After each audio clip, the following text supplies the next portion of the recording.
The approach I use now is I go to people's beliefs. Then I can work on something that's important to them and then work back. It's not a simple thing, and don't dabble in it recklessly. But that's, for me, allows you to talk about something that you can both relate, rather than you're the expert and they're the learner. I don't think that is a healthy relationship.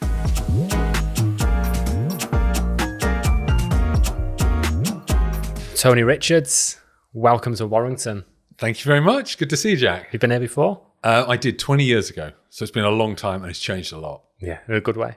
In a good way, yeah, in a good way. And I crossed the River Mersey, which I didn't realise went through Warrington. So okay, yeah, fair enough. To come through. So I'll get the sentimental stuff out of the way first. Okay. Well, not anymore, but we worked together probably for over a year. Yeah. During COVID.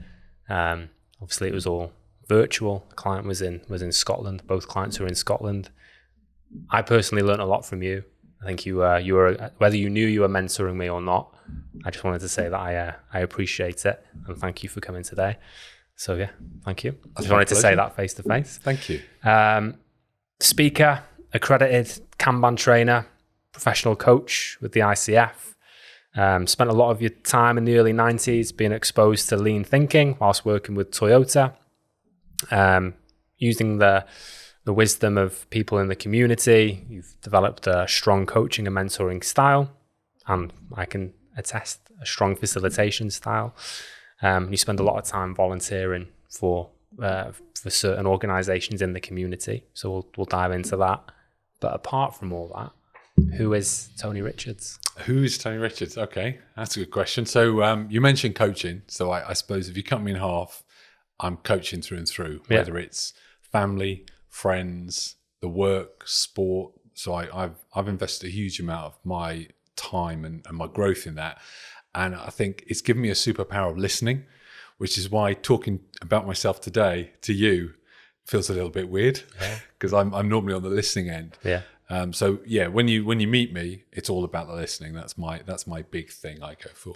Has that always been the case? Would your other half say you're a good listener, or is that something you've tried to train over time? That's a really, yeah. So my other half is a teacher of psychology. Okay. So when we first met, I had no ability to listen. I was horrendous, and she would say that as my ability has developed, she's cursing it now because I can hear things that I never heard before. So to anyone out there, if you listen to your wife, your partner, your children, and really listen to them, you hear a whole different set of things that you were missing out before. It's that's why I say it's in the family. I don't coach my family, but I listen to them a lot differently now. I have this vision of you doing coaching conversations in the house, like coaching circles.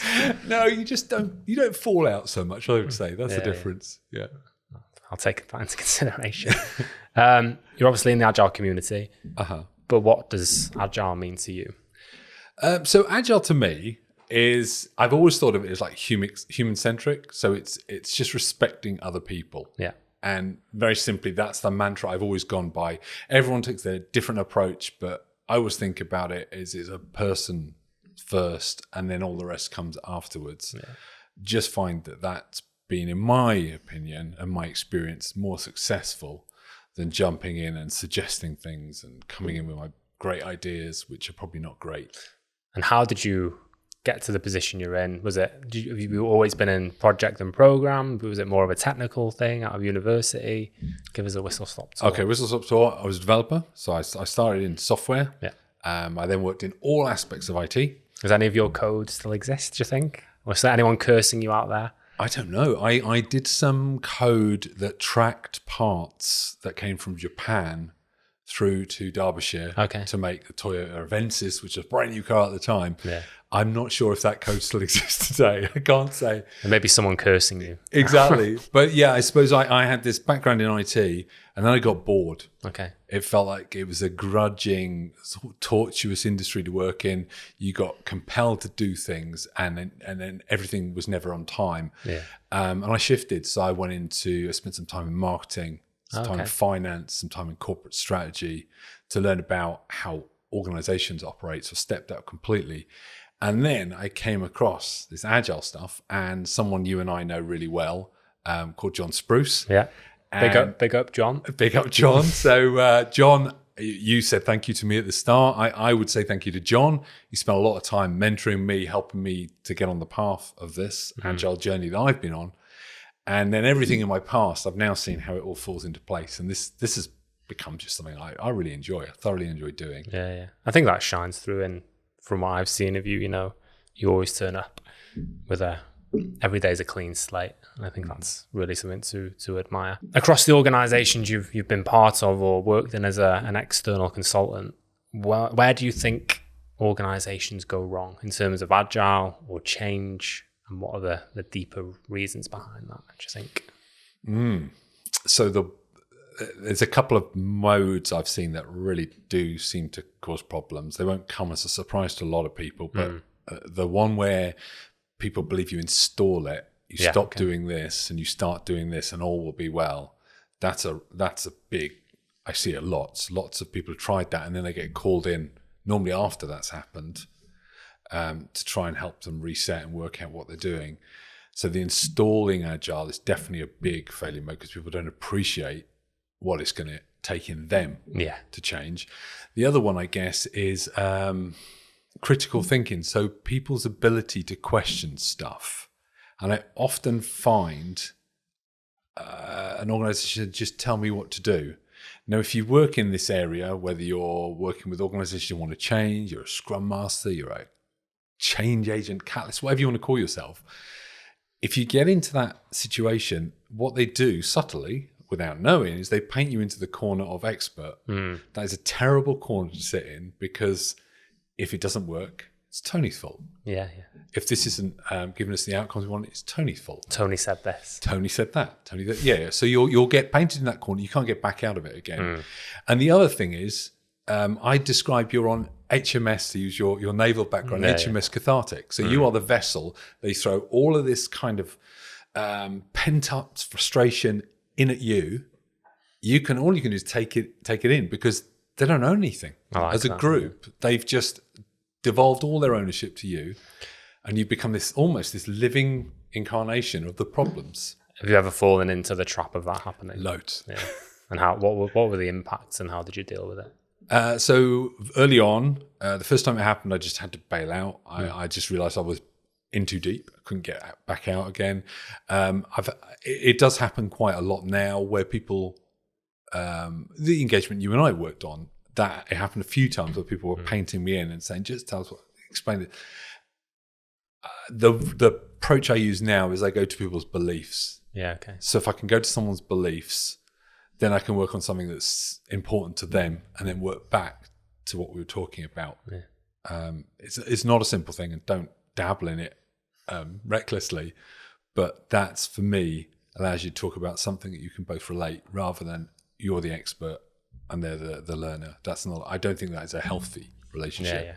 Okay. So to finish the engagement as well. Yeah. So there's the expert problem. Are there any other areas in which organizations could be better or go wrong? A lot of people talk about not knowing the why. I just wondered what do you think that's an issue, or is that?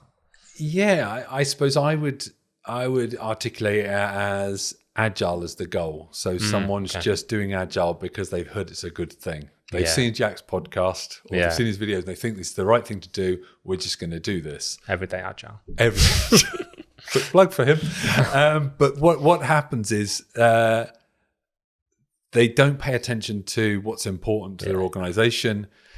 And then you're back into these things aren't working because we're just spending too much time in meetings. We don't know why we're in meetings. There's more meetings now you came along. Yeah.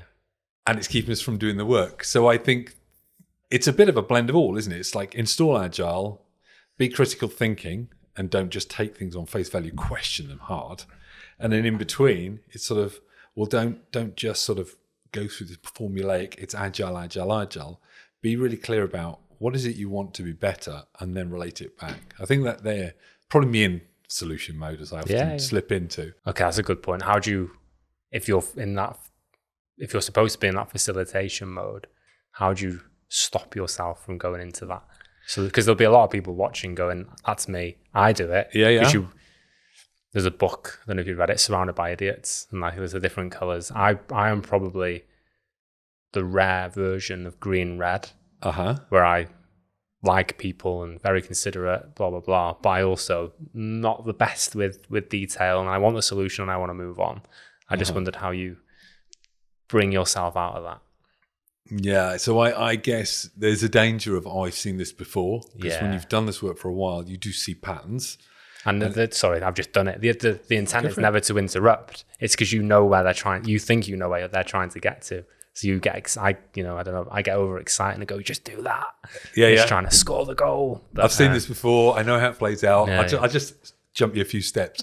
Yeah. So there's a danger of that, but you don't know their history at that point. You don't know where they've been, what they've tried. They might have tried it before. So this is going to look really stupid. It's going to sound like a shameless name drop, but it's actually a credit. Lyssa Adkins. She gave me the question, what if I'm wrong? Yeah.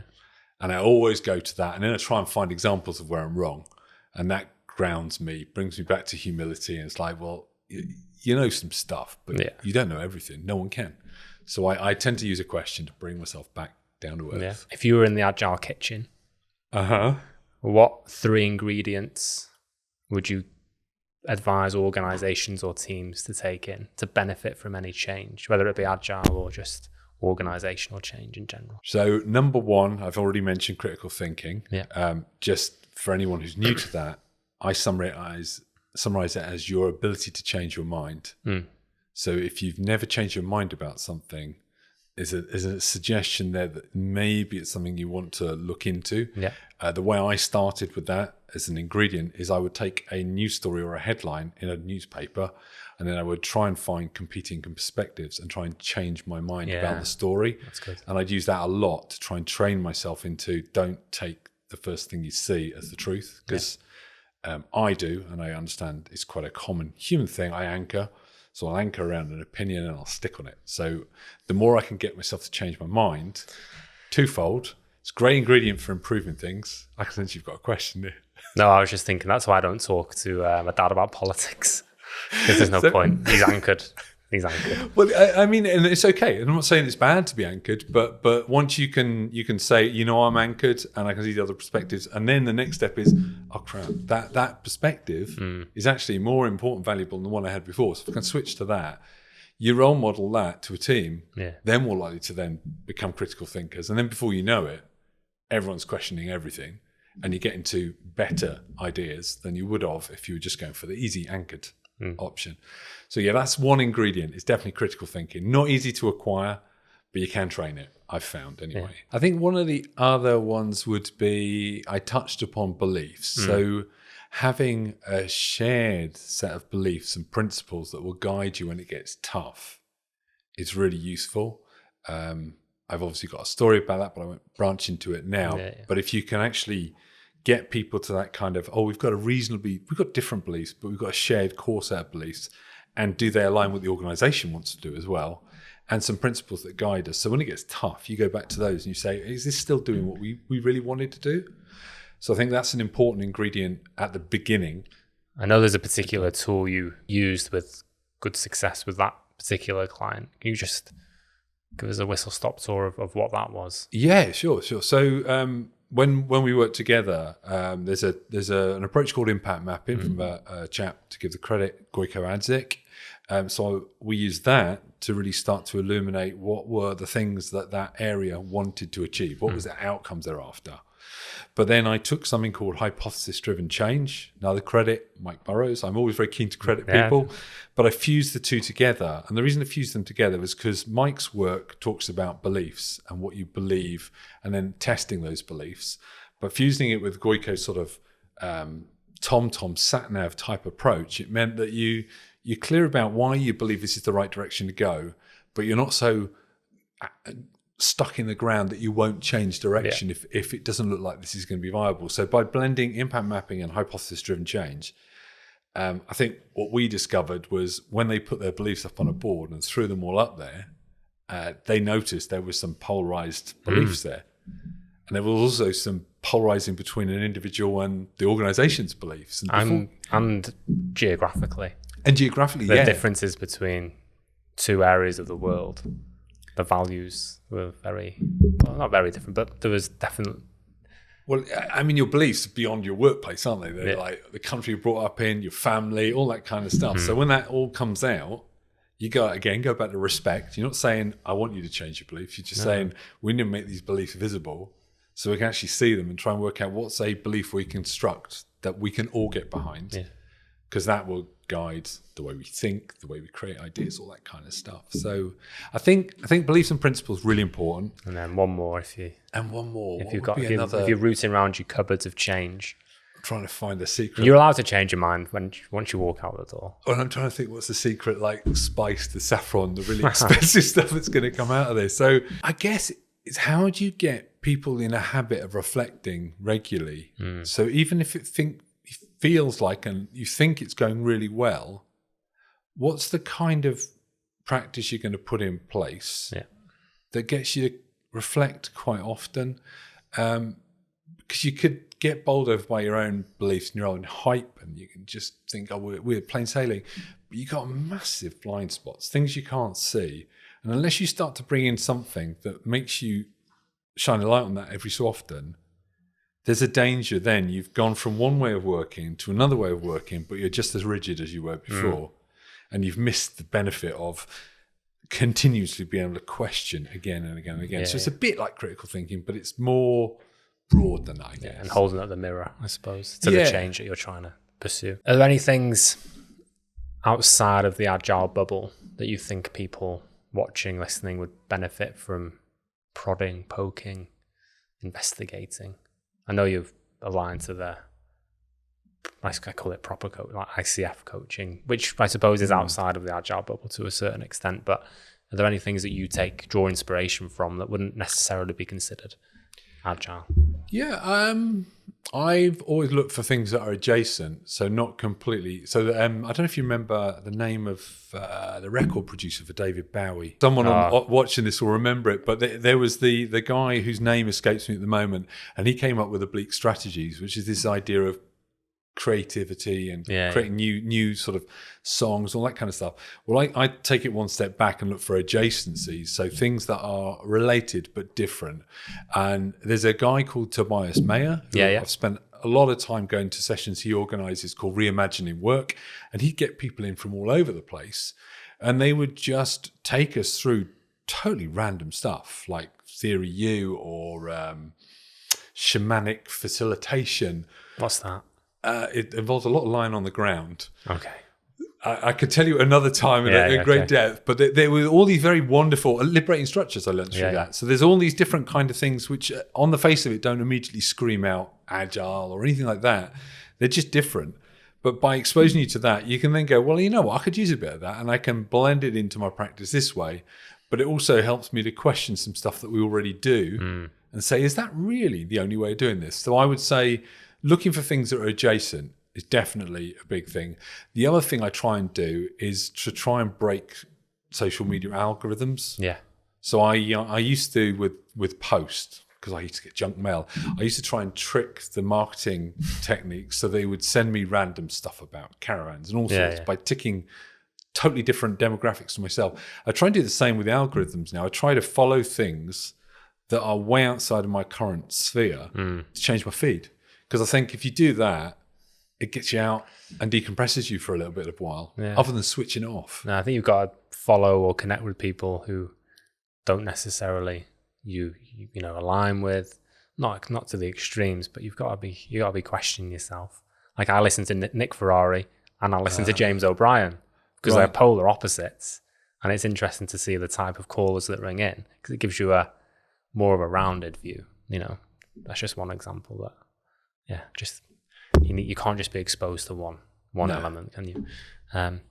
Anything else? The coaching, as you mentioned, that really does break you out of your bubble, but it's quite a big investment of your time. It's not cheap as well, I'd be honest. Yeah. And also it's a bit of an emotional roller coaster. So if you're not up for that, I wouldn't start there.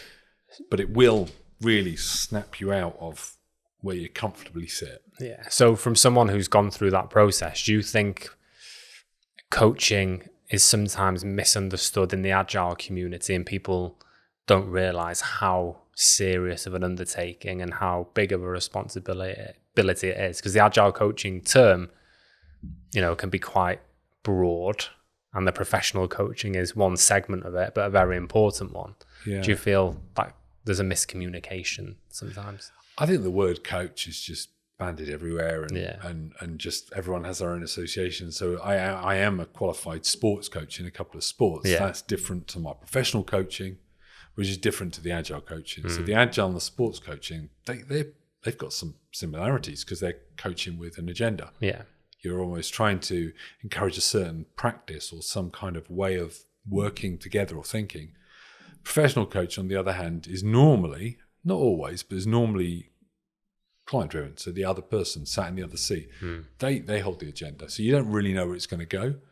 But I think aside of what it is and how you practice it, learning to become one, you have to do a lot of work on stuff that's going on that you've had for years that you didn't realize sort of almost is the soundtrack to your life. Yeah. Okay. And you're now listening to it, and some of it's not particularly nice. But that's why I say only embark upon that route if you really want to go exploring some of that stuff, because it can be a little bit. Might pick a scab that you may not want to. And you get some pretty intense feedback sessions in coaching, more intense than you would in a workplace or even in your own daily life. It is quite deep. So be prepared Be if you're going down that journey. Yeah, it's a rabbit hole. From what I know of you, you do a lot of work volunteering for different organizations. I think one of the things I like about you is you're doing the work in the background. And I mean that in the best way possible. You're not all over LinkedIn, but everyone knows who in the community. A lot of people know who Tony Richards is. Can you explain what that work involves, how you got involved in that side of the Agile community, and any advice to anyone who wants to get involved? Yeah. So when I started on this journey, I mentioned John Spruce, him and another guy called John McFadgen. They said to me, go to all the meetups you can. Go and mix with the community. So I started there, and then from there I set my own meetup up. So it's a lot of work. Don't jump. Give it a plug. Don't Agile York. Yeah. So it's a lot of work and a lot of effort. But actually, I met a huge amount of people who are at different stages. So some would come and talk there, others were just brand new, and others were not interested in Agile at all. They were just interested in some of the topics and the places we explored. So I learned a lot of people through that. And then I mentored another group who then set up another meetup. Quick plug, Women in Tech York. Absolutely phenomenal, huge. It's much bigger than mine. They've been a raging success. But you get into that kind of mode. And then what I did was I just volunteered to put my name down to help with the Scrum Alliance, with their organising their gatherings, which is their sort of big conference. At the time, I thought that was just like a little thing. I didn't realise the scale of it. And I got involved in organising that. So how you get speakers in, how you encourage new speakers who've never spoken before in the community. And then I reached out to a lot of organizations that volunteered and mentor people who's speaking, like Tech Voices and other kind of groups like that. And what I would say is it sort of snowballed. I didn't deliberately set out to end up where I was. Yeah. But then I would say by doing that, one, you're contributing to the community at large. Secondly, you get to meet a lot of people. Your sort of connections expand exponentially. But I would say on the flip side, it feels pretty effortless. If you've never been to one of these kind of Scrum gatherings, they are just the weirdest kind of, everyone's there to help everyone else out. It feels a bit worky, but it's not work. I really like it because it shows the different side of the coin. Like I'm a gob on a stick at times. And it shows you can get that exposure, you can build your network without, driving the engagement on social media. So I think it's important for people to realize you don't have to be everywhere. You can, do the hard graft in the background and still, get potential opportunities to meet good people and, potential clients and things like that. So it's really powerful. Yeah, I mean, I'd back that up. I haven't got my website up and running. And I've never needed to because everything is by word of mouth. People reach out to each other. I help people. They help me. And it's like I guess a sharing participation society or network. So that basis allows you can exist, others can exist. And it sounds a bit cheesy, but it's like that idea of abundance rather than scarcity. If you think in an abundant way, it opens more stuff. If you think in a scarce way, it closes things down. It reduces everything really quickly. Absolutely. So I never plan to work in this way or set out this way, but actually, contrary to what you said, some people have said my LinkedIn feed was like a hairdryer at one point. So I have calmed it quite a lot. Oh, really? Yeah. Okay. I got feedback that the post was pretty noisy. Oh, okay. So maybe my reaction to that has come through as I'm quieter in the background. I'll have to go and do a bit more digging. Yeah. I can't remember a time where I've thought, oh, he's posting quite a lot. No, I think I've really calmed down on it because I got that feedback that it was like a hairdryer, or a fire hydrant. It's pretty brave feedback to give someone, whoever gave you that. How did you take it? Or No, I take all feedback as this could be useful. So I never sort of dismiss stuff. I take it in. I won't react to it, and then I'll just sort of then work out, well, do I need to do something about this? But yeah, it's interesting what you say. You do need to be present and involved, but it's what level is comfortable for you, because this stuff can take your life over. Yeah, it can. And some people, some of it is clever. Like there are scheduling apps for a reason. So I've had feedback in the past. Do you actually do any work? Well, if you come and talk to me, you'll see that everything is scheduled to go out on a certain time and a certain day. It's just it's smoke and mirrors. Yes. But you can see where the perception comes from. How do you balance it? Because it's like, I imagine organizing a Scrum Gathering as well as dealing with client work, like those lines could get blurred. How do you make sure it doesn't become overwhelming? You have to make choices. So I'm supposed to be on a call now with the Scrum Alliance, and I've said, no, I can't do it today. I'm more important. But there's a team of 6 of us. I think it's 8 because there's 2 from the US as well. Okay, yeah. And I know they've got my back and I've got their back. So sometimes they won't be able to make it. Sometimes I won't be able to make it. And we work asynchronously as well because it's a global thing. You're working around the clock. So I feel comfortable. I can say sometimes I'm going to have to make choices. There are things I need to do for the client, or I have another engagement, something I need to go to. Can't make it this time, sorry. But next time, you give me a shout. I'll definitely be there for you. Yeah. So it runs like, dare I say, an agile team. That's the way it works. Yeah. It works around the clock. And you're talking about them now as well. So when is the next gathering? They might as well get their bang for buck. So the next European one is in Lisbon, and it's on the 17th to the 19th of October. Okay. Tickets are still available. And it's hybrid and in person. So you don't have to physically go there. You can do both. They did the first hybrid in Denver, and that seemed to work really, really well. So they're going to expand it now and do even more this one in Lisbon.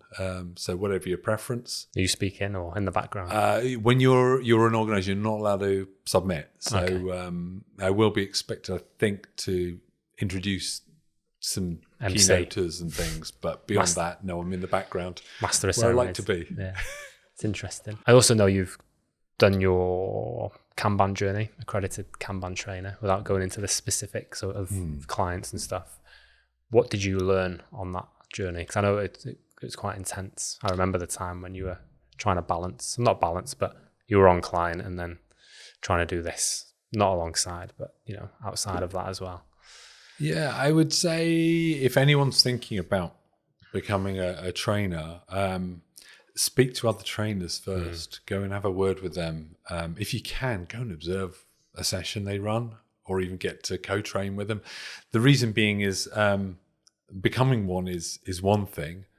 Then it's also, in some instances, not with the Kanban University, with some organizations, you have to develop your own material. So you have to build your own material, and then you got to deliver it, and you got to make it compelling. It's not something that people are just going to show up and whatever you provide them is going to be brilliant. You got to work on the feedback. But what I would say is the particular one I went through to become a Kanban trainer, it was learning the content in a very, very short space of time of multiple courses over a 2-week period. So your brain is going to be just awash with statistics and all sorts of strange and wonderful concepts. You've just got to be able to draw up. I'll give you an idea. If anyone's done PowerPoint karaoke where they flick stuff up and you have to just talk about it, I haven't seen it before. Yeah. It's a bit like that. They'll flash something up and then they'll say, Tony, you're on the spot. Go. And correct me if I'm wrong, Kanban seems a bit more analytical than maybe a Scrum course, maybe. There's a lot more data, there's a lot more charts, there's a lot more insight needed. I'm happy to be corrected. But that's the perception I've got. I would agree. I would say it's very data-led. I'm not disparaging any other approaches. The other approaches have some data, but it's incredibly data-led. There's a chap called Daniel Vacanti who did loads of work on actionable agile metrics. You're really going into a lot of the work that he brought into that community. If you've got a background with maths and statistics, there's two people on the trainer had it. They could go really deep. But equally, there's a lot of people who aren't in that mode. But then what you do is you learn a way to be able to convey that and explore it, which is actually useful for some of the people who attend the course. Because you've got to remember, you're going to have all sorts will come along to train. Some will be rich in this and steeped in it. Some you're going to have Jim or Janet from HR who have never seen this before, so you can't bamboozle them. So it's trying to say the same thing, I imagine, in a way that people understand. And Janet's brilliant at stats, by the way, in HR.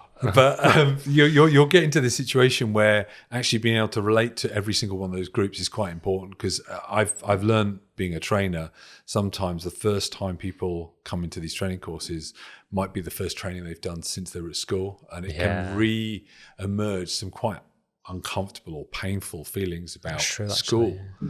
So throwing maths in straight away, it's never a great invite. So I tend to use that to sort of go, well, where would I probably want to come into this? And then we bring it in through example. I'll bring others in who can explain their perspective.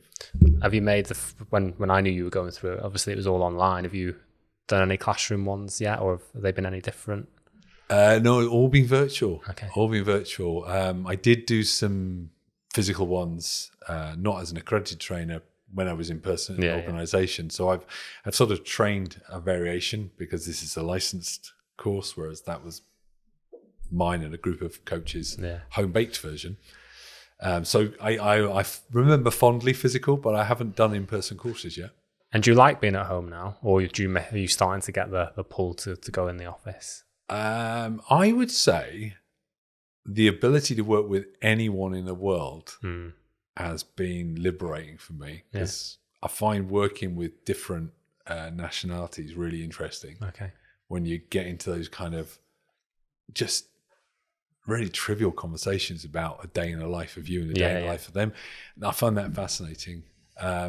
So working from home or remotely just opened that door, like a barn door. I don't know if you remember, it was like everyone is now potentially going to be part of this. Yeah.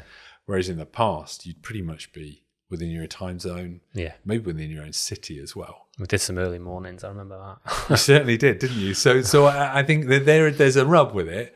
I'm quite comfortable working remotely, but I wouldn't say no to working in person. And obviously the gathering is the first thing I've done in person. So so you're actually going to go over? I'll be in Lisbon, and I was in Denver, so I got to go there. So they were physical in person, and it was really noticeable, not just for me, but everyone else having this kind of moment of, wow, oh, we're actually real people again. We're connecting. Because the pictures look good. Yeah. And it's been such a long time. Everyone's been going through that kind of isolation and just not being connected. Some of them were in offices again, some weren't. It was that probably added. It made it even more special than it would normally be, because it's been such a big. People been on. I don't know what analogy you'd use. Really, was it emotional? Maybe not for you specifically, but could you sense there was relief, or I don't know, some type of feeling in the atmosphere? They had. I don't know if you've ever seen the film The Pursuit of Happiness with Will Smith. So that character he played, Chris Gardner, he was the keynote opener. Ah, okay, right. And his story, as you can imagine, is absolutely. I didn't know he was a Scrum Master. No, you wouldn't, would you? No, his story was very emotionally charged. Okay. And you could see people in the room reacting. And he does a lot of stuff with schools around the US. But I felt that he sort of almost opened it, and that kind of was like a bit of a release for people. Yeah. Then they went through these whole 3 days, because it's quite intense. 3 days of hearing about all different stuff, meeting people in the corridors. There's obviously stuff goes on in the evening, social and stuff like that. And then on the final day, they did a little bit of a closeout, which it wasn't a retrospective, but that kind of thing. And there was some pretty heartfelt stuff being shared by people. It was the first time they'd ever been.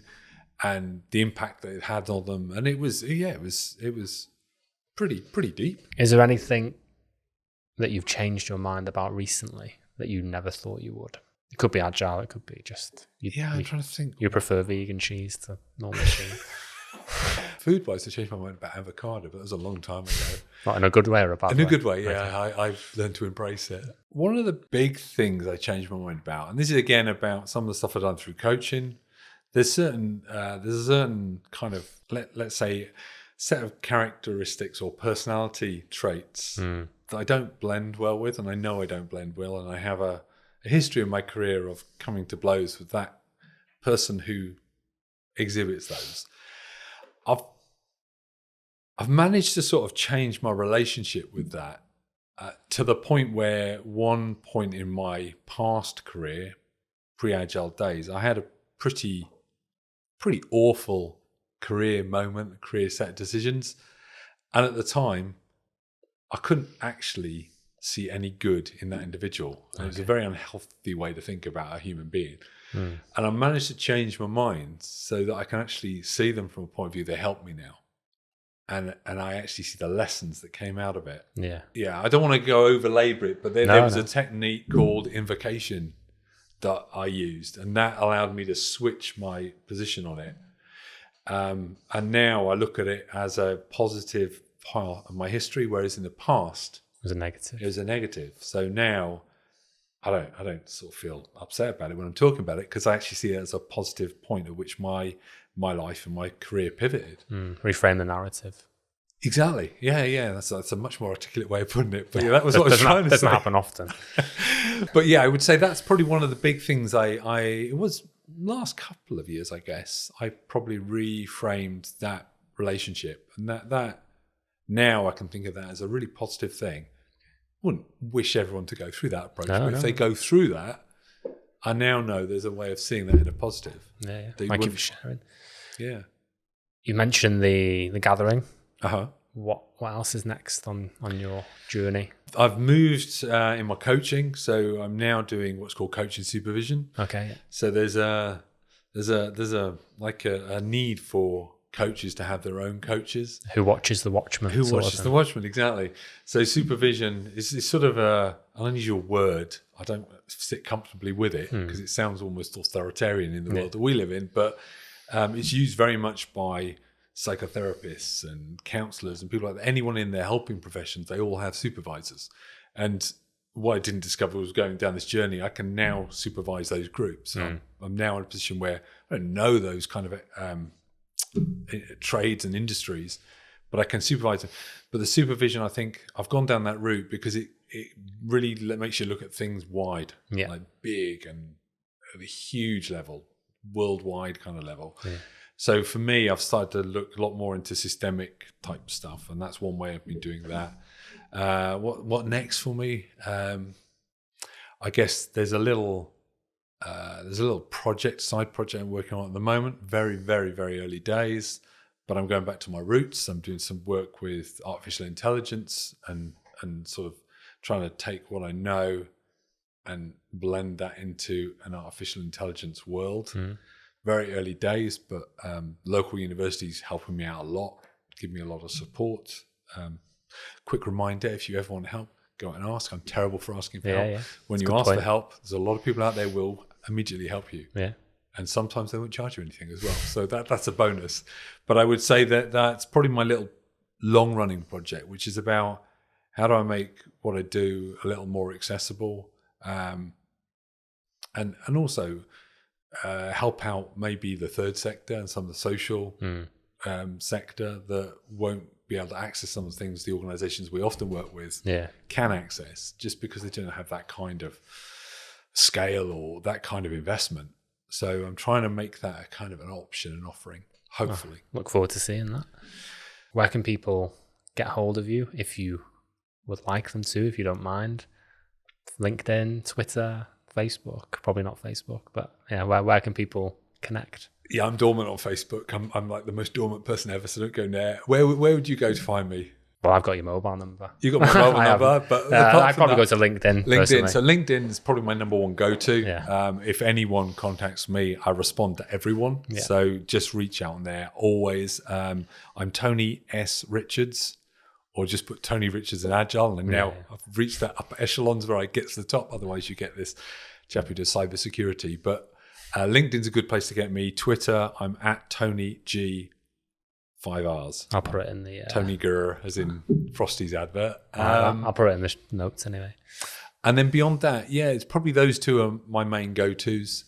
If people want to reach out to me, as I say, I'll always respond back. So if someone wants to strike up a conversation, always happy to. Do you observe a lot on LinkedIn? And do you ever go, there's a lot of debate, isn't there? And a lot of framework, methodology bashing.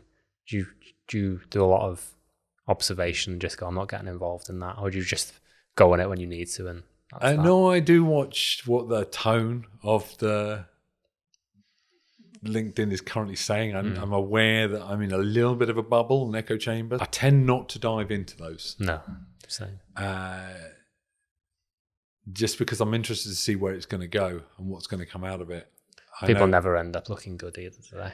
Well, I know there are some brave people who will go in and they'll actually throw in their thoughts and their ideas. But it's unfortunate, really, because I saw someone post the other day about generative and solution creating rather than destructive responses, and you don't see a lot of that. There's 80% is bashing, destroying, not happy with this. Yeah. Has anyone noticed this is really funky? Whereas there's not a lot of people pushing forward. I was reading something by Joshua Kerieski the other week where he was summarizing his keynote when he ended the big Agile conference. And he was talking about, this is still young stuff. I always think of it as like it's his teenage years, it's thrashing out, having a little bit of a spat. Social media itself is in that kind of stage where it's an angsty teenager. Everyone's hard behind the keyboard as well, aren't they? Exactly. There's no consequence, is there? It's not going to shock you in the keys when you put something out there. So I like the way he approached it, saying, well, you just got to give it a bit of time and focus more on what can you throw in that's going to stimulate new thoughts and things like that, rather than berating all the stuff you're not happy with. Build something that people will gravitate towards rather than trying to stop people going towards what you don't like. Yeah, make it accessible. Yeah. And I think that we've gone off on a bit of a tangent, but sometimes I think the debates, it's no wonder Agile gets a bad rep, because I would go on there if I wasn't in the community and go, like, how do I learn more and not just be exposed to people basically having a go at each other? Yeah. We need to make it more a friendlier place if you're new to this stuff. Otherwise people will get turned off by it.